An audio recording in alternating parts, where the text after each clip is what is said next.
솔로몬이 애굽의 왕 바로와 더불어 혼인관계를 맺어 그의 딸을 맞이하고 다윗성에 들여다가 두고 자기의 왕궁과 여호와의 성전과 예루살렘 주위의 성의 공사가 끝나기를 기다리니라. 그때까지 여호와의 이름을 위하여 성전을 아직 건축하지 아니하였으므로 백성들이 산당에서 제사하며 솔로몬이 여호와를 사랑하고 그의 아버지 다윗의 법도를 행하였으나 산당에서 제사하며 분향하더라. 아멘.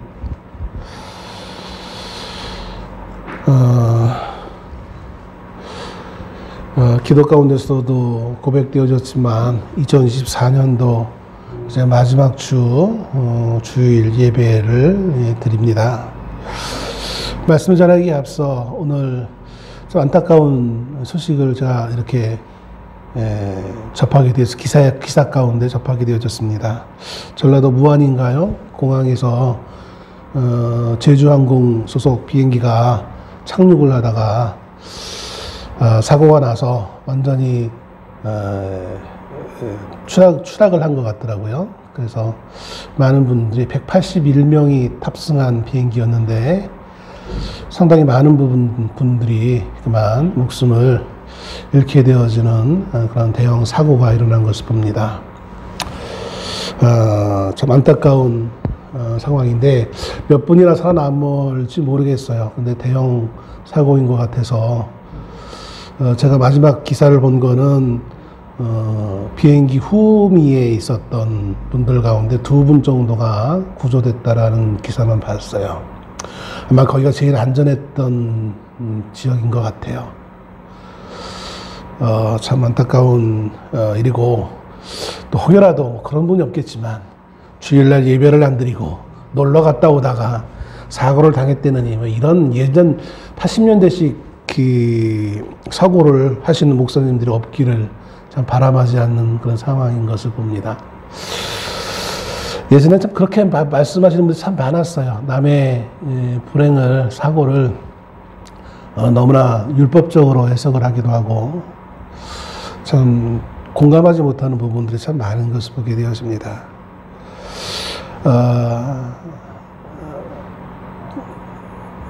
가신 분들은 편안히 쉴 수 있는 은혜가 있으면 좋겠고 또 사고를 당한 유가족들 또 혹은 부상을 입은 환자들의 가족들의 마음이 하나님의 위로 가운데 만져짐을 받고 그 슬픔을 능히 이겨낼 수 있는 은혜가 있기를 소원합니다. 말씀을 준비하면서 이번 이제 마지막 주일 예배의 말씀을 무엇으로 전할까 고민을 하다가 열왕기상 3장에 있는 말씀을 준비했습니다. 오늘 본문의 말씀 앞에 열왕기상 2장 마지막 구절인 46절에 보면은요, 견고해진 솔로몬의 나라를 말해주고 있는 것을 봅니다. 여기 2장 46절에 이렇게 기록합니다.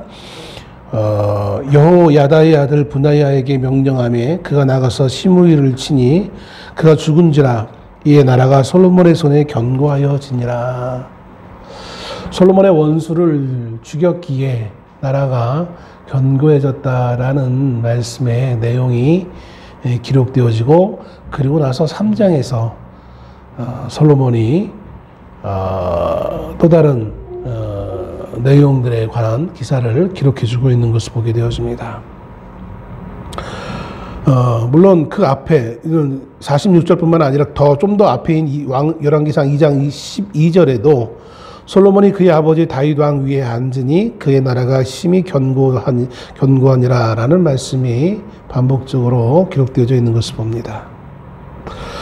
아마 2장에서는 이제 솔로몬이 아버지 다윗을 이어서 이스라엘의 왕이 되어졌을 때 또 그가 40년간 이스라엘을 통치한 그 모든 것의 결론을 2장에서 보여주고 있는 것을 보게 되어집니다. 그러니까 2장의 사건이 있은 다음에 3장의 사건이 있는 것이 아니라 아마 겹쳐지는 것이고, 그래서 2장은 솔로몬의 통치의 그런 결론에 대한 부분들을 언급하고 있는 것이 2장입니다. 그리고 3장에 와서는 솔로몬이 통치 초기의 모습을 기록해 주고 있는 것이겠죠. 우리 솔로몬은 우리가 알고 있는 솔로몬은 왕이 되어져서 제일 먼저 하나님의 성전을 만든 왕이라고 보편적으로 교회에서 그렇게 교육받아 왔습니다. 그 어떤 것보다도 하나님을 사랑해서 또 아버지 다윗의 그 유언을 받아들여서 하나님의 성전을 지었던 왕, 정말 말로 표현할 수 없는 아름다운 거대하고 아름다운 성전을 지어서 하나님께 봉헌했던 왕이었다라고 우리는 기억합니다. 그리고 그러면서 그로 말미암아 그는 하나님으로부터 지혜를 받게 되어지고 이스라엘의 가장 강력한 왕권과 국력을 가지고 있었던 때를 이룬 왕이 바로 솔로몬 왕이라고 우리는 그렇게 기억합니다. 그건 우리가 기억하는 것이고, 그러면 성경은 그 솔로몬을 뭐라고 평가하고 있을까? 여러분 한번 이것을 한번 기억해 보시길 바랍니다. 성경을 보는 관점은 두 가지 관점이 있습니다. 하나는 그 전에 성경을 어떻게 바라보느냐가 매우 중요합니다. 어떤 관점에서 성경을 읽어 나가느냐에 따라서 우리는 하나님의 의도하심을 좀 더 온전하게 이해할 수 있을 것입니다. 소위 세상의 위인 전기들 같은 경우, 위인기, 또 혹은 어떤 한 개인의 어떤 평전 같은 거를 보면, 세상 그거를 통해서 어떻게 이 사람이 업적을 이루었는지, 소위 말하는 성공 스토리를 찾으려고 합니다. 성공 스토리를 통해서 우리가 그것을 벤치마킹해서 우리도 그렇게 살아갈 수 있기를 기대합니다. 인문학이 발달하면서 인문학도 그렇게 그런 것이 긍정적이고 그런 것이 당연한 것이라고 여러 가지 학술적 이론을 대면서 그렇게들 가르치고 있는 것을 보게 되어집니다. 어떤 책을 읽던 그래서 그 안에서 우리는 성공의 방정식을 찾으려고 합니다. 이 사람은 어떻게 하다가 성공했는지, 어떻게 이 위기를 극복하여서 이렇게 입지전적인 업적을 이루었는지를 우리는 찾게 되어집니다. 이것이 한 관점입니다. 그 이야기를 통하여서, 그 사람의 이야기를 통하여서, 사건을 통하여서 어떻게 그 위기를 극복했으며 그 위기를 극복하기 위해서 우리에게 필요한 것이 무엇인지를 찾아서 우리 또한 그렇게 비슷한, 동일하거나 비슷한 어떤 상황을 맞이했을 때 그것을 이겨내고 소유의 목적을 얻기를 위해 그렇게 책을, 이야기를 읽고 배우게 되어지는 것을 봅니다. 성경도 그렇기 때문에 우리는 그런 관점에서 볼 수 있어요. 아브라함이 어떻게 믿음의 조상이 되어졌는지, 무엇이 아브라함으로 하여금 믿음의 조상이 되어지게 했는지를 우리가 찾아내서, 그래서 그것을 본받아서 우리도 아브라함같이 되자. 소위 말하는 like 아브라함처럼 되자라는 성공 스토리를 통하여서 성도들에게 은혜를 끼치고 그렇게 닮아가며 소위 성공적인 신앙인이 되어지기를 꿈꾸기도 합니다. 그러나 성경은 우리가 생각하는 것처럼 그렇게 성공 스토리를 기록하고 있는 내용이 아닌 것을 여러분 아시기를 바랍니다. 성경 어디에도 이것이 성공 스토리라고 기록하고 있지는 않습니다.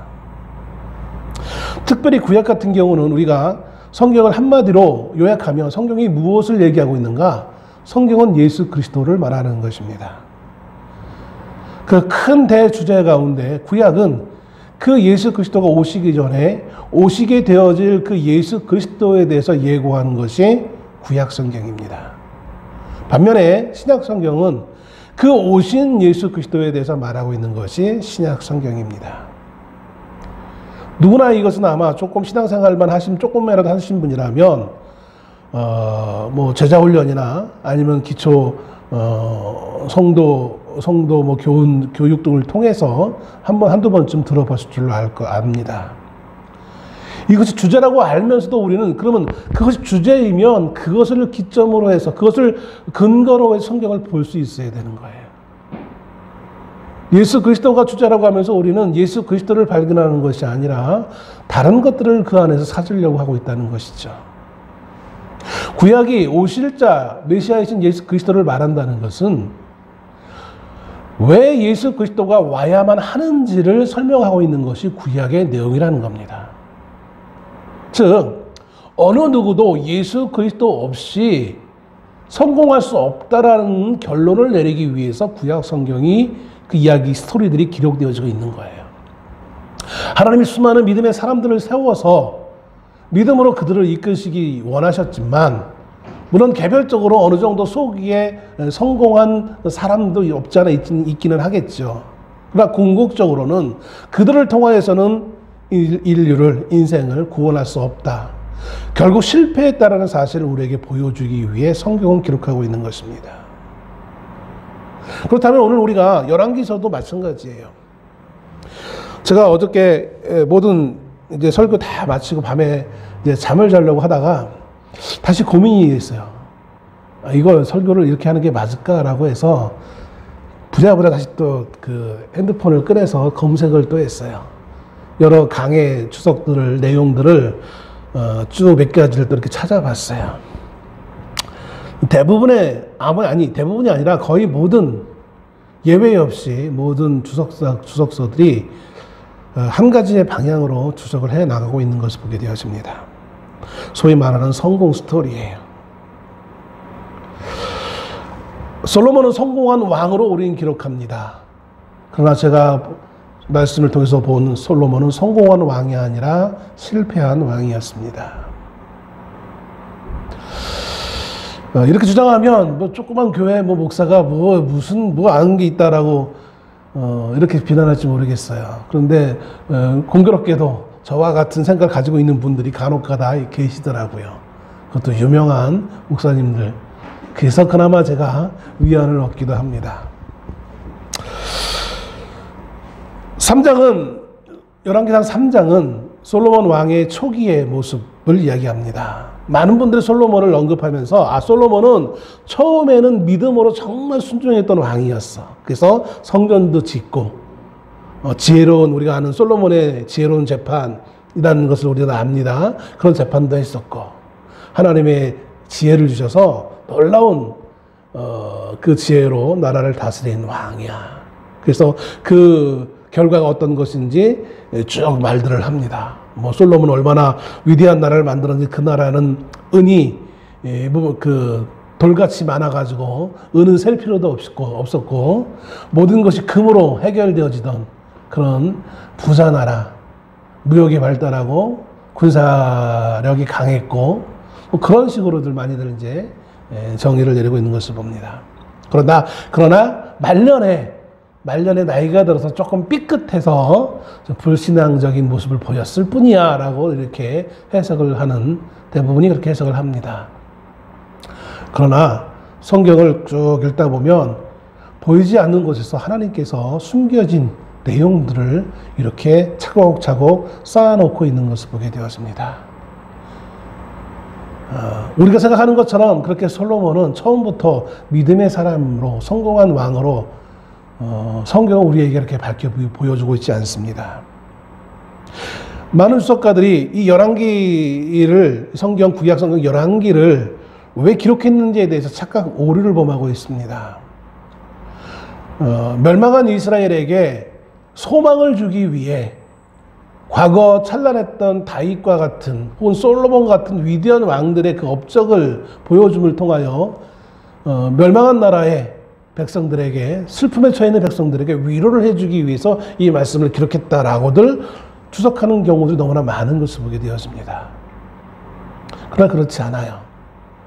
열왕기뿐만 아니라 이사야나 예레미야나, 물론 이사야나 예레미야 같은 경우는 멸망하기 이전에 선자를 통해서 하나님 기록하신 것이긴 하겠지만 성경을 기록한 저자 각각, 인간 저자는 각각 달라요. 그러나 그 인간 저자에게 영감을 주신 성령님은 한 분이세요. 그러면 그 성령님은 동일한 관점으로 성경을 기록하고 있다는 거예요. 열왕기서는 성공 스토리를 이야기하고 있고 이사야는 망한 스토리를 얘기하고 있는 것이냐? 그렇지 않다는 것이죠. 동일한 주제를 가지고 쭉 전개하고 나가고 있는 거예요. 절망에 빠져 있는, 희망을 잃고 있는 백성들에게 희망을 주기 위해, 우리 지금 때가 안 좋아서 이렇게 멸망했지만 야, 우리 조상들 가운데 이런 위대한 왕이 있었어. 이 놀라운 왕이 있었어. 그거를 통해서 뭐 자부심을, 자긍심을 주기 위해서 이 말씀을 기록했다. 천만의 말씀이에요. 이사야나 예레미야는 에서는 하나님께서 그 선지자를 통해서 뭐라고 말하냐면 그 위대한 왕들을 통하여서 오히려 부끄럽게 하기 위해서 기록하고 있다라고 말씀하고 있는 거예요. 어쩌다가 그렇게 위대했던 나라였는데 어쩌다가 그렇게 지금 폐허가 되어졌고 모든 걸 잃어버린 처지가 되어졌는지, 그것이 곧 하나님 앞에서의 불순종 때문이라는 사실을 언급하기 위해 성경 기록하고 있다는 거예요. 열왕기도 마찬가지입니다. 열왕기는 성공 스토리를 우리에게 보여주고 있는 것이 아니라 왜 실패했는지를 우리에게 보여주고 있는 것입니다. 이게 또 다른 관점이에요.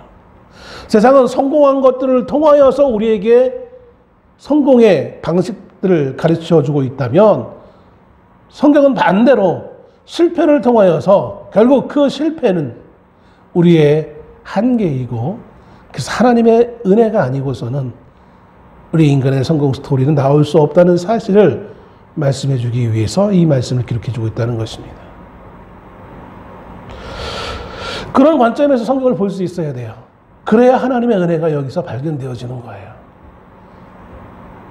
2024년 한 해를 보내오면서 우리는 나의 성공 스토리를 찾으려고 합니다.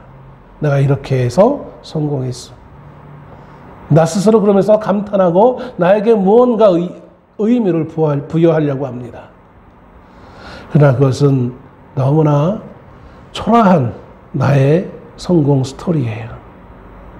그 어떤 성공 스토리도 하나님의 말씀 앞에 온전히 세워질 수 없는 것을 보게 되어집니다. 열왕기상의 1장부터 11장까지가 크게 솔로몬 왕에 관한 이야기들을 기록해주고 있습니다. 물론 1장 같은 경우는 다윗이 주로 이제 등장인물이긴 하지만 그 솔로몬을 말하기 위해서 다윗을 말하고 있을 뿐인 거예요. 그래서 상당히 많은 부분의 열왕기상은 상당히 많은 부분 1장부터 11장까지 솔로몬에 대해서 말해주고 있는 것을 봅니다. 그런데 이 11장까지의 이 내용을 쭉 보다 보면 구조적으로 보게 되어지면 서로의 내용이 대칭적으로 기록되어져 있습니다.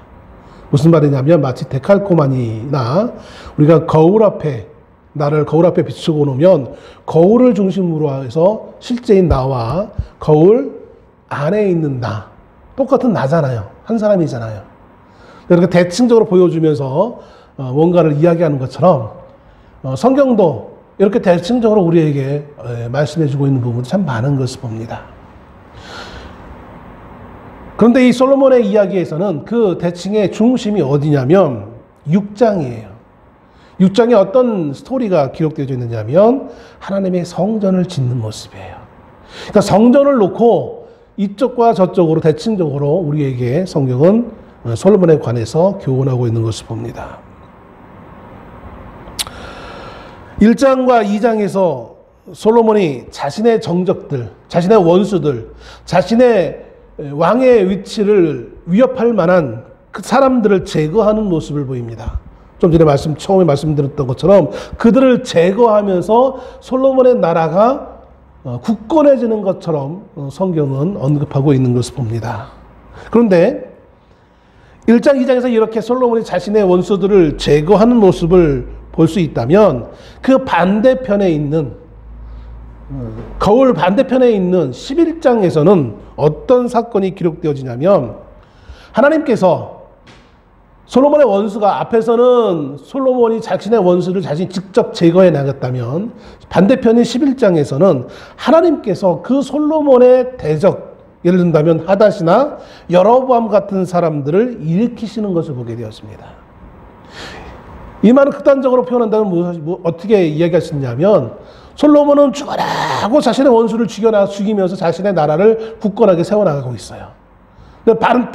반대편에서는 하나님께서 계속해서 그런 솔로몬의 나라를 어지럽히기 위해서 원수들을 계속해서 발굴해내서 솔로몬 앞에 세워놓는 것을 보게 되었습니다. 여러분 이것을 어떻게 이해할 수 있습니까? 우리가 흔히 알고 있는 하나님은 원수들을 제거해 주시고 우리를 행복하게 만드시고 편안하게 하시는 하나님이시잖아요. 근데 솔로몬쯤 되어지는, 다윗의 아들 되어지는, 다윗에게 내가 솔로몬, 너희 많은 아들 가운데 솔로몬을 네 후계자로 세워서 솔로몬의 그 후예들로 계속해서 왕위를 잇겠다라고 하나님이 약속하셨는데, 아니 그런 하나님이 왜 솔로몬이 모든 걸 잘되게 해주지? 솔로몬은 죽으라고 원수들을 제거해 놓으면 하나님은 반대편에서 또 왜 같이 원수들을 세워놓고 있는 것일까요? 3장에서 오늘 본문은 아니지만 본문 이후에 보면 하나님 주신 그 지혜를 다른 사람을 위해 사용했던 솔로몬의 모습이 등장합니다. 그런데 또 반대편인 9장 후반부에서는 그 지혜와 재산을 이제 남이 아니라 자신을 위해 사용하고 있는 모습을 또 우리에게 보여주고 있는 것을 봅니다. 이를 통해 하나님은 신명기 17장 14절로 20절에 있는 말씀, 애굽으로 가지 말고 병마를 많이 두지 말고 아내를 많이 두지 말라 하신 그 말씀을 어기는 가장 이상적인 왕과 어긋난 모습의 솔로몬의 모습을 우리에게 보여주고 있는 것을 보게 되어집니다. 여호와 하나님께서는 솔로몬에게 3장에서 나타나시고 6장에서 말씀하십니다. 또 반대편에선 9장에서 나타나시고 11장에서 말씀하십니다. 이렇게 반복해서 나타나시고 말씀하시는 그 하나님의 그 역사하심 가운데 반복해서 그 나타나시고 말씀하실 때 등장하는 한 인물이 있습니다. 그게 누구일까요? 솔로몬은 당연한 것이고 솔로몬 말고요. 그게 누구냐면 오늘 본문에 등장하고 있는 바로 바로의 딸인 것입니다. 3장 1절로 3절과 9장 24절로 25절에 바로의 딸이 등장합니다. 그리고 이 두 곳 모두에 하나님의 성전 건축에 대한 언급이 또 같이 대칭적으로 보여주고 있는 것을 봅니다. 근데 이 대칭적인 내용의 핵심은 뭐냐면 사랑이라는 단어입니다. 그래서 오늘 본문의 말씀을 가지고 사랑하였으나라는 제목으로 여러분 앞에 제가 이 말씀을 준비했습니다. 사랑이에요. 바로의 딸도 사랑했고 하나님을 사랑하여서 성전을 지었습니다. 바로의 딸을 물론 처음부터 바로의 딸을 사랑한 것 같지는 않지만 아무튼 그 바로의 딸을 사랑해서 아내로 맞이했고 그가 평생을 살아갑니다. 오늘 본문의 1절에 이렇게 기록합니다. 솔로몬이 애굽의 왕 바로와 더불어 혼인관계를 맺어 그의 딸을 맞이하고 다윗성에 데려다가 두고 자기의 왕궁과 여호와의 성전과 예루살렘 주위의 성의 공사가 끝나기를 기다리니라. 솔로몬이 애굽 왕의 딸, 공주죠. 바로의 딸과 이제 혼인관계를 맺습니다. 혼인관계를 맺었다라는 것, 이것은 단지 그냥 결혼을 했다라는 의미만을 전달해 주는 것은 아닙니다. 관계를 형성한 거예요. 어떤 관계일까요? 단지 신랑과 신부의 관계만을 의미하는 것은 아닙니다. 이쯤 말씀드리면 드라마를 많이 보신 분들은 아마 알 거예요. 옛날 사극 드라마나 아니면 유럽의 중세시대나 이런 때 어떤 드라마를 보신 분들은 왕과의 결혼은 그냥 결혼이 아니라 정략적인 결혼이었습니다. 세력과 세력의 연합을 의미합니다. 그죠? 동맹을 의미하는 거잖아요. 왕과 왕의 결혼, 왕과 왕비의 결혼이라든지 심지어 높은 위치에 있는 대신들끼리의 결혼 관계도 오늘날 한국 사회에 재벌들의 관계도 마찬가지예요. 재벌들도 결혼을 통하여서 아주 복잡한 관계도를 형성하고 있는 것을 보게 되어집니다. 예전에 보면 어느 기자가 그것만 전문적 연구를 해가지고 가계도를 만들어 놓은 그걸 제가 잠시 본 기억이 나요. 오늘 한국 사회에 얼마나 대기업이 결혼이라는 걸 가지고 끈끈하게 기업과 기업이 혹은 언론이 심지어는 정치계, 법조계에 큰 세력을 형성해 놓고 있는지를 보여주는, 저도 그걸 보면서 깜짝 놀랐어요. 야, 어떻게 이렇게 정말 적나라하구나. 그게 좋은 긍정적인 의미로 사용되어지면 좋겠지만 이게 깜빡 잘못 사용되어진다면 야, 참 정말 이걸 누가 이것을 감당할 수 있을까 할 정도로 그 형성되어지고 정말 놀라운 모습을 발견하게 되었습니다. 제가 신학교 다닐 때 부러웠던 게 그런 거였어요.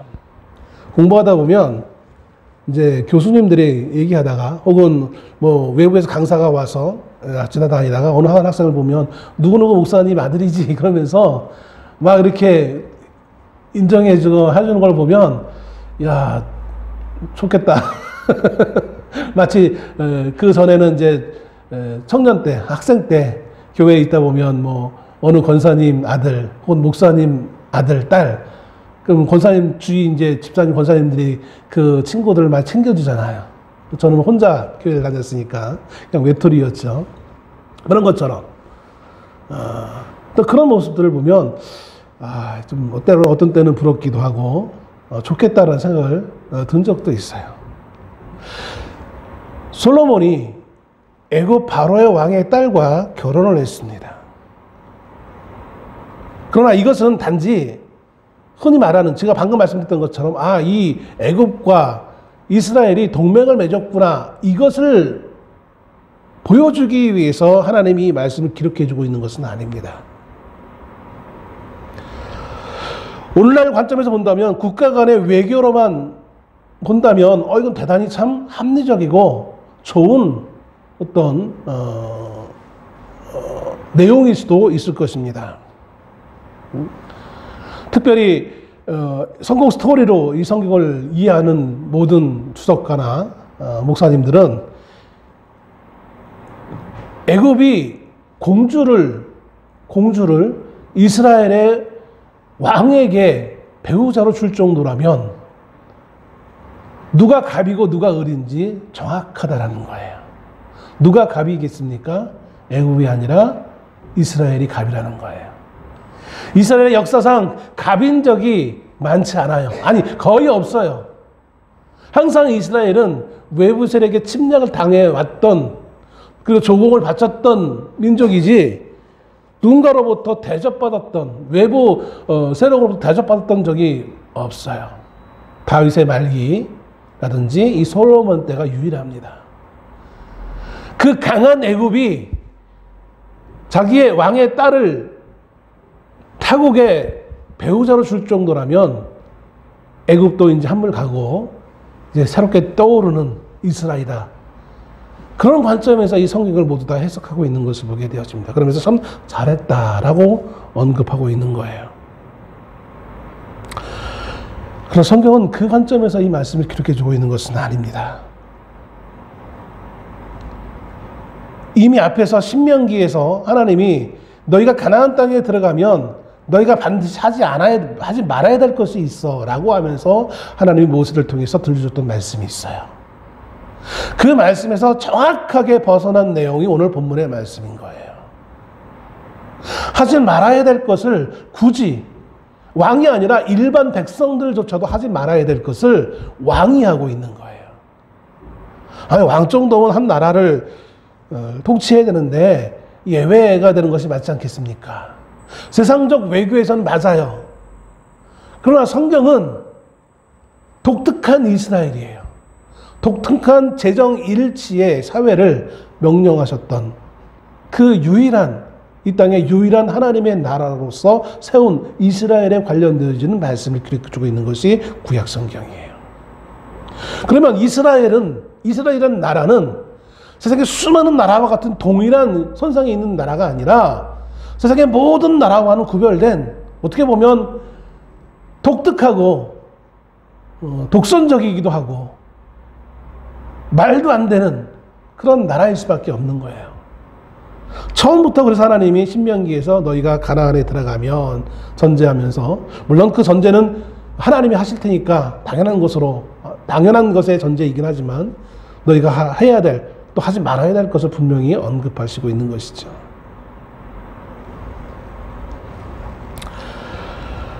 애굽왕 바로는 자신의 정치적 이익 때문에 자신의 딸을 주었다라고 할 수 있을 거예요. 심지어 이 바로는 자기 딸만 보내는 것이 아니라 이스라엘이 점령하지 못했던 가나안 땅에 있었던 게셀이라는 성읍을 대신 침략해서 뺏어서 그것을 예물로, 치천물로 애굽 정도 나라가 되니까 그런 것 같아요. 지금이야 남자들 결혼하려면 기본적으로 뭐 집 한 채는 있어야 결혼한다고 하잖아요. 근데 이때 당시에는 집 한 채가 아니라 성 하나 정도는 예물로 주는 모습을 보입니다. 통이 커요. 게셀이라는 이 땅, 예루살렘에서 얼마 멀지 않은, 참 아이러니한 거는, 놀라운 것은 예루살렘에서 그렇게 멀리 떨어져 있지 않은 곳에 게셀이라는 땅이 있었는데 여기에 가나안의 원주민이 여전히 살아 있었다라는 거예요. 그것은 이스라엘이 초기 가나안 땅에 정착할 때부터 계속해서 정복하려고 했지만 정복하지 못했던 땅이었던 곳이에요. 원주민이 살아있던 땅이었다는 것이죠. 그래서 예루살렘에서 서쪽으로 약 한 30km 정도밖에 안 떨어져 있는 거리에 있었는데 여호수아 16장 10절에 보면 그들의 게셀에 거주하는 가나안 족속을 쫓아내지 아니하였으므로 가나안 족속이 오늘까지 에브라임 가운데에 거주하며 노역하는 종이 되니라. 자유민은 아니지만 하나의 고용된 사람으로 게셀의 원주민들이 거기에 살아 있었어요. 만만치 않았다는 것이죠, 이스라엘 백성들이 보기에. 근데 그 땅을 누가 정복했냐면 하나님의 백성이 아닌 이방인 애굽의 군대가 거기에 그것을 정복한 거예요. 이게 뭐 예전 임진왜란 때 일본이 조선에게 야 내가 중국 땅을 좀 침략하려고 하는데 좀 길 좀 비켜줘 라고 해서 임진왜란이 처음 시작됐다고 하잖아요. 예루살렘 30km밖에 떨어지지 않은 곳에 애굽의 군대가 가서 그 성을 대신 빼앗았어요. 그러는 동안 이스라엘의 군대는 뭐 했을까요? 남의 나라 땅에 어떻게 애굽의 군대가 그렇게 지나가서 그 땅을 정복할 수 있었을까요? 참 아이러니예요. 이것만 놓고 본다면 애굽은 기울어지는 나라고 이스라엘은 강력한 나라고 하기에는 뭔가 좀 앞뒤가 맞지 않아요. 아무튼 예물로 공주와 함께 같이 솔로몬에게 선물로 이 게셀을 바치면서까지 두 나라는 친해지는 동맹의 관계를 맺게 되어집니다.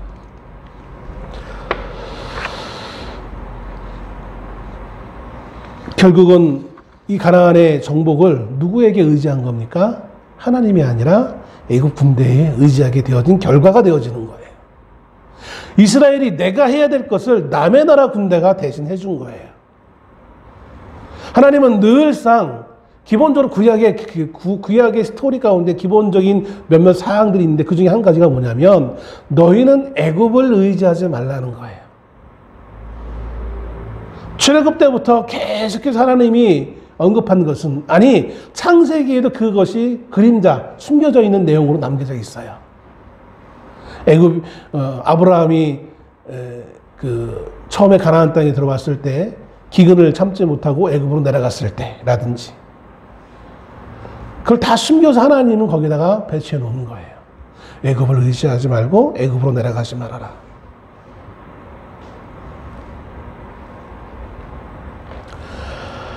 사람들은 이야기합니다. 솔로몬은 잘못한 것이 없다고. 솔로몬이 이 바로의 공주와 결혼한 것은 하나님의 법을 어기는 것이 아니었다라고 말들을 하기도 합니다. 그런데 그렇지 않아요.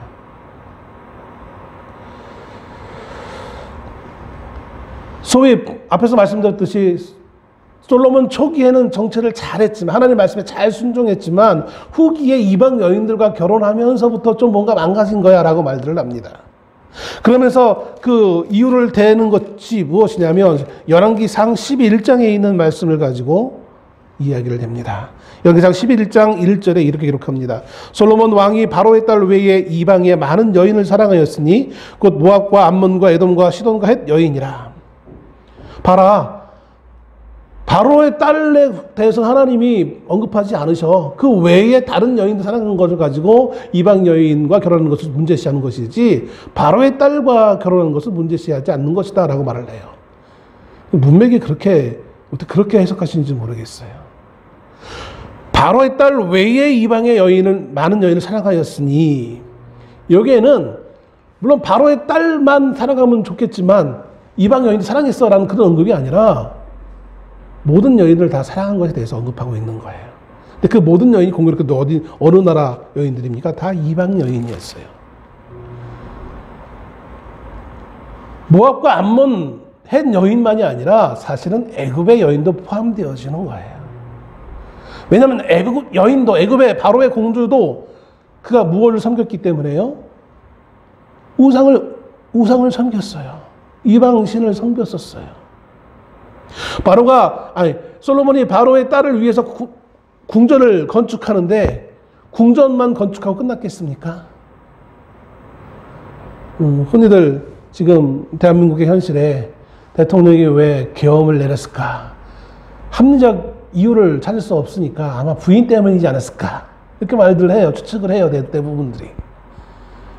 네? 그만큼 부인을 사랑해서 그랬는지 부인에게 꽉 잡혀서 그런지 모르겠지만 아무튼 부인이 하는 말대로 따라가는 못난이 대통령으로 지금 사람들이 언급하고 있습니다. 솔로몬이 오늘 본문의 말씀에도 나와 있지만 다윗성에 그 여인을 데리고 온 이유는 아직 이 부인을 위한 왕궁을 건축하지 못했기 때문에 임시로 다윗성에 있게 했을 뿐인 거예요.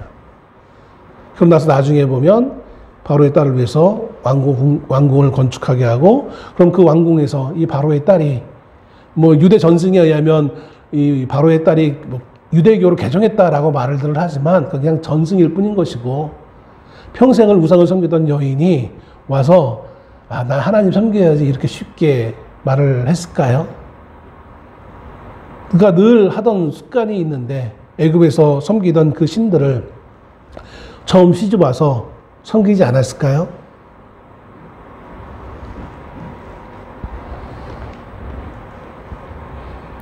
결국 바로의 딸을 사랑해서 여인을 위해 왕궁을 건축하고 그 여인의 영향을 받아서 같은 우상을 섬기는 일에 쉽게 동화되어지는 솔로몬을 우리는 추측해 볼 수 있습니다. 앞에서 언급했던 것처럼 암몬과 모압 여인만의 문제가 아니라 그 여인과 결혼하지 말라, 그것이 하나님이 지적하는 것이다 라고 말한다는 것은 신명기의 말씀을 우리가 에둘려 외면하고 있는 거예요. 이미 율법에 의하면 유대인들은 애굽으로 돌아가지 말아야 되는 거예요. 너희는 애굽인을 아내로 맞이하지 말라라고 분명히 신명기에 기록되어져 있습니다. 이게 일반 백성에게만 주어지는 것입니까? 왕은 특별하니까 거기서 제외되는 것입니까? 그렇지 않아요. 왜 하나님은 애굽 여인을 맞이하지 말라 했습니까? 너희가 애굽으로 돌아가지 말라고 한 말씀과 똑같은 의미예요. 바로 애굽 여인이 그가 우상을 섬기던 그 습관을 그대로 가지고 와서 가나안에 들어가면 너희는 가나안 원주민을 모두 진멸하라고까지 잔인하게 명령하신 이유는 이스라엘 백성들을 잔인하게 만들기 위함이 아니라 사람을 사랑하지 않기 때문이 아니라 그 당시의 관점에서 본다면 애굽의 우상을 섬기는 문화를 그대로 답습하기를 이스라엘 백성들이 너무 쉽게 따라가는 것을 염려하여서 하나님은 완벽하게 그것을 순결한 지역으로 만들기를 원하셨다는 거예요. 그러기에 오늘 솔로몬의 첫 단추는 처음부터 잘못 꿰어둔 것일 수밖에 없는 거예요. 두 번째로 본문의 말씀이 지적하는 것이 있습니다. 하나는 바로의 공주와의 혼인 문제인 것이고, 두 번째는 성전 건축입니다. 2절에 보면 그때까지 여호와의 이름을 위하여 성전을 아직 건축하지 아니하였으므로 백성들이 산당에서 제사하며, 첫 번째 대지 끝났는데 벌써 시간이 많이 갔네요. 성전 건축이에요. 누가 뭐래도 솔로몬은 성전 건축에 공로가 있는 왕이에요. 성전 건축 자체를 문제 삼는 것은 아닙니다. 근데 문제는 거기에 숨겨져 있는 내용이에요. 2절 하반절에 백성들이 산당에서 제사하며, 백성들이 산당에 제사했고, 그러기에 왕도 역시 기본 산당에 가서 일천 번제를 드리게 되어지죠. 물론 그 일천 번제 후에 하나님은 솔로몬에게 다가오셔서 그의 소원을 묻기도 하고 말씀을 권면하시기도 하고 있는 것을 봅니다.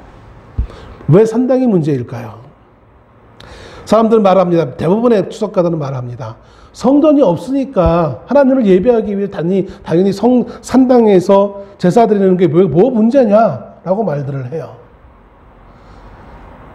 하나님을 예배하는데 성전이 없으니까 산당하는 거 당연한 거 아니야? 라고 말하는 겁니다.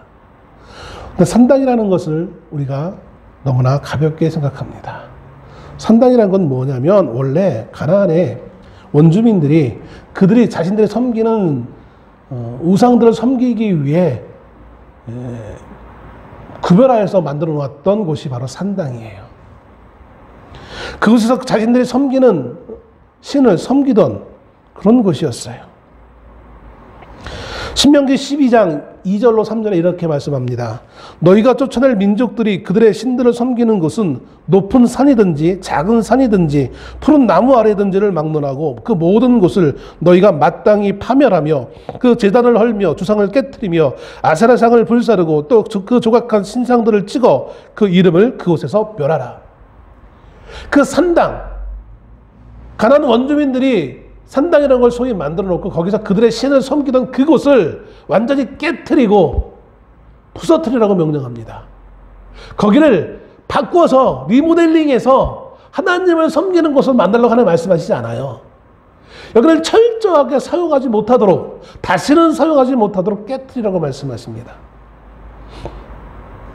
그런 흔히들 말하고 있는 사람들이, 흔히 학자들이 주장하는 것처럼 성전이 없어서 원래 산당은 우상을 섬기던 곳이긴 맞는데 성전이 없는 걸 어떻게 해?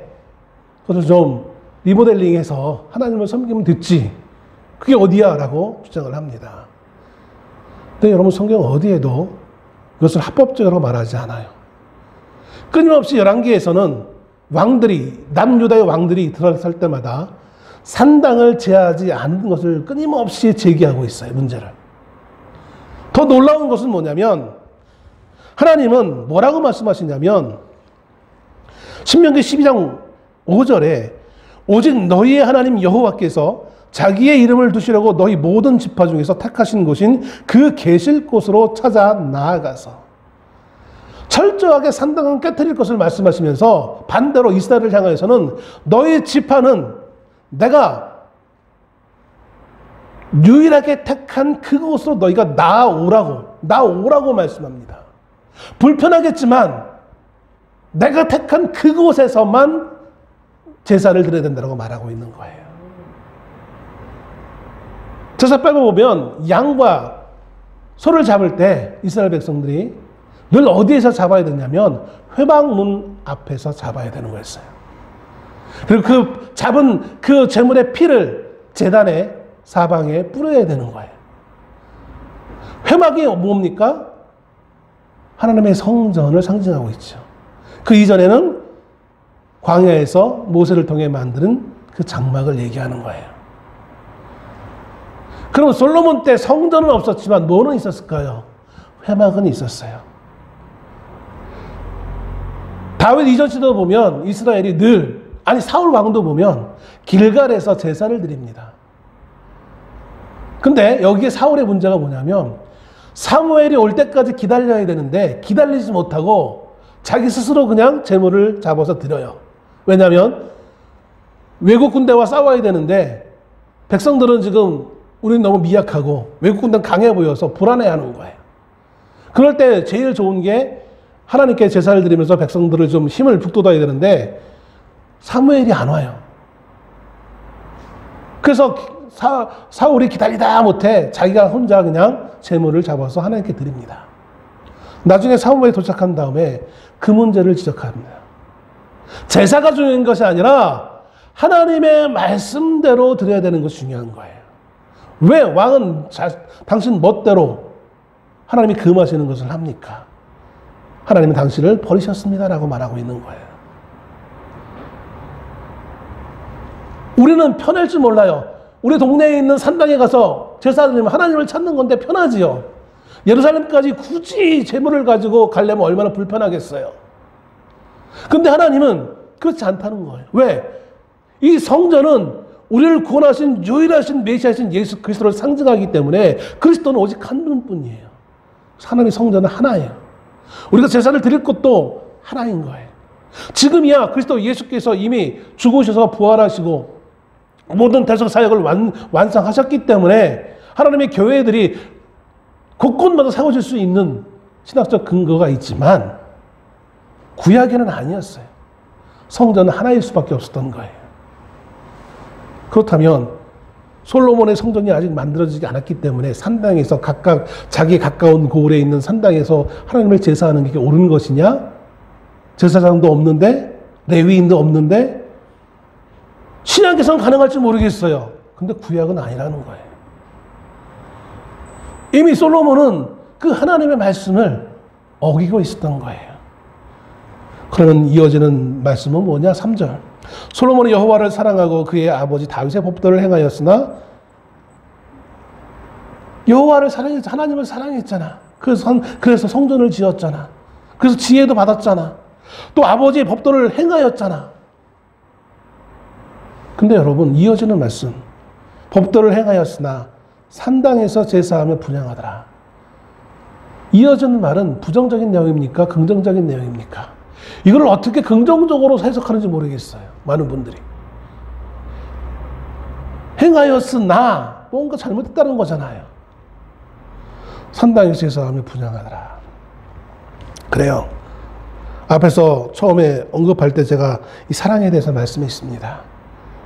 마치 거울의 앞과 뒤 나누어 대칭적인 구조처럼 하나님은 계속해서 솔로몬에게 나타나시고 말씀하시면서 거기에 중요한 것이 두 가지라고 했습니다. 하나는 바로의 딸, 또 하나는 성전. 근데 그 바로의 딸과 성전에 무엇이 중요한 요소라고 했습니까? 사랑이에요.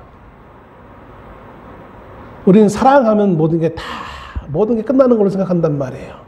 그렇지 않아요. 사랑했기 때문에 바르게 사랑해야 되는 거예요. 사랑이 모든 것을 다 덮어주진 않아요. 사랑했기 때문에 오히려 올바르게 행해야 되는 거예요. 내가 너를 사랑했으니까 뭐 이것까지 이해해 줄 줄 알았어. 천만의 말씀이에요.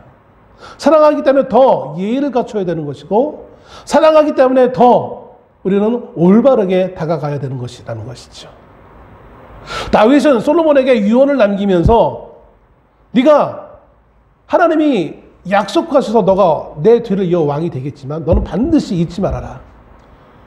하나님의 말씀을 네 옆에 두고 늘 그것을 묵상하며 그 말씀에 쓰여진 대로 백성들을 섬겨라라고 명령합니다. 중요한 것은 그 하나님의 말씀을 묵상하라는 거예요. 네가 하나님을 사랑하냐? 말씀을 묵상하라는 거예요. 말씀대로 살라는 거예요. 사랑하니까 뭐 이제 다 되지, 마음대로 하면 되지가 아니라 사랑하니까 그 말씀을 지키라는 얘기인 거예요.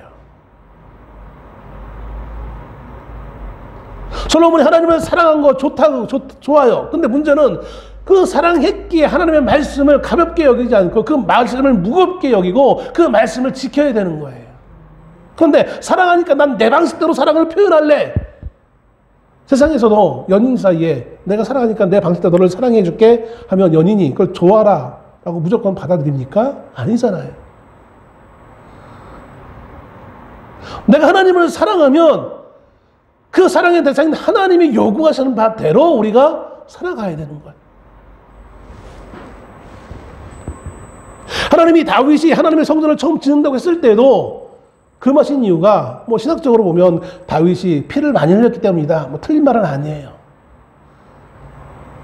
그렇다고 궁극적인 건 뭐냐면 하나님은 다윗에게 나의 방식대로 네가 나를 사랑해. 여지까지 했던 것처럼. 그래서 그 안에서 네가 나와 관계를 맺자. 라는 의미에서 성전을 허락하시지 않았을 뿐인 거예요. 피를 많이 흘렸어도 틀린 말은 아니에요.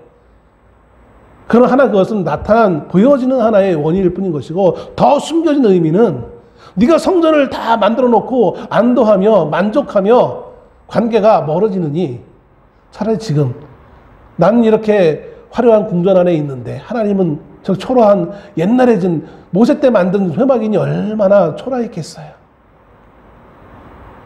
이리저리 늘 레위 지파 사람들이 잘 수선하고 좀 청결하게 유지하려고 했긴 했겠지만 그 세월은 무시하지 못한단 말이에요.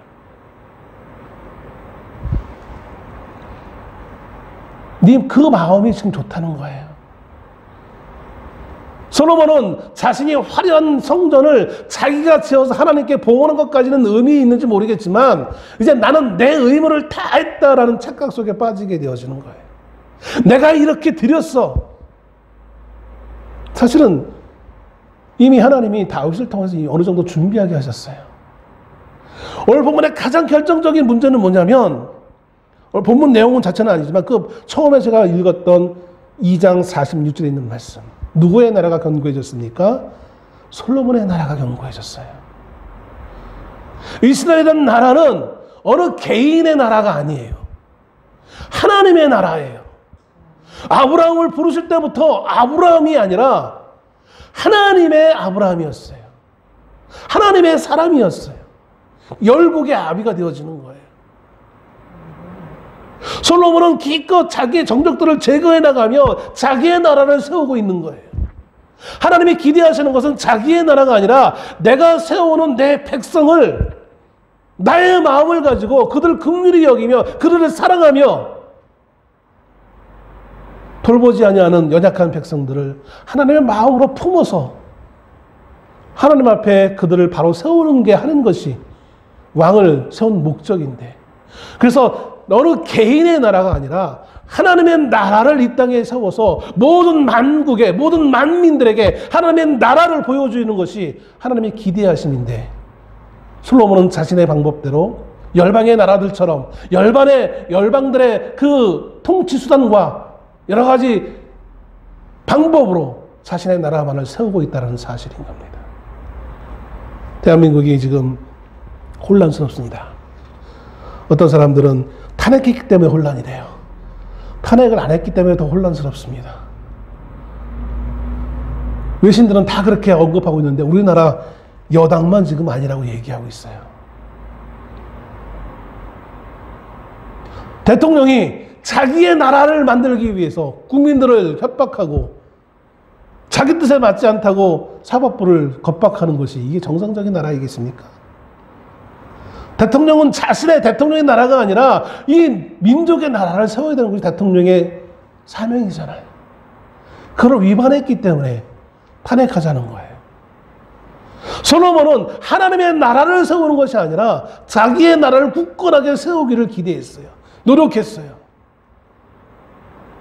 그래서 하나님은 그 반대 측면에서 솔로몬의 원수들을 다시 세우시고 그를 대적하게 하시는 것을 봅니다. 일종의 충격요법이죠. 너 이래도 네 것만은 고집할래? 네가 나를 사랑한다며, 네 아버지 다윗과 같이 그 법도를 행한다며 입으로는 말을 하지만 그러나 실제로 드러난 모든 결과들은 너무나 거기서 벗어난 모습이라는 거예요. 2024년 올 한 해를 우리가 보내오면서 우리는 하나님을 믿는 성도였습니다. 하나님을 사랑한다고 고백합니다. 그런데 사랑한다고 말 안 했지만 정말 우리의 삶 가운데서 하나님을 사랑하는 자로서 하나님의 말씀을 얼마나 지켜왔습니까? 하나님을 얼마나 찾아왔습니까?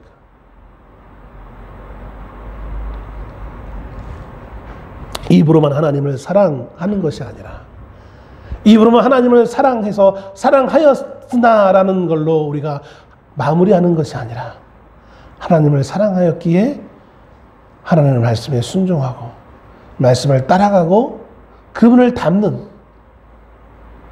사랑하면 서로 닮아간다잖아요. 우리의 사랑의 대상인 하나님을 닮아갈 수 있어야 되잖아요. 우리의 삶의 행동들이, 삶의 중심에 우리 가치관들이 하나님을 닮아가야 되는 거잖아요. 내가 하고 싶은 대로 내 욕망대로 살아가는 것이 아니라 그리스도 예수께서 이 땅에 오셔서 어떻게 살아왔는지 우리가 물론 그분을 100% 다 따라갈 수는 없어요. 죄인된 인생들이 어떻게 그분을 100% 벤치마킹할 수 있겠습니까? 그러나 최소한 그분을 따라가기 위한 삶의 여정을 우리가 끊임없이 시도해야 되지 않겠습니까?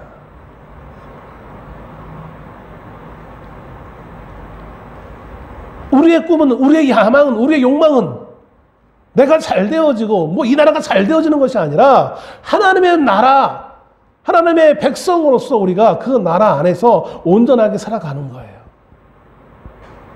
우리가 얼마나 하나님의 말씀대로 살아가는지, 저 광화문에 모이는 어떤 그 목사 같지 않은 그 목사가 말하는 것처럼 뭐 민족의 무슨 어떤 얘기하면서 대단한 애국자인 것처럼 말하지만 거긴 하나님이 없는 것처럼, 거기 어디 하나님 나라가 있습니까?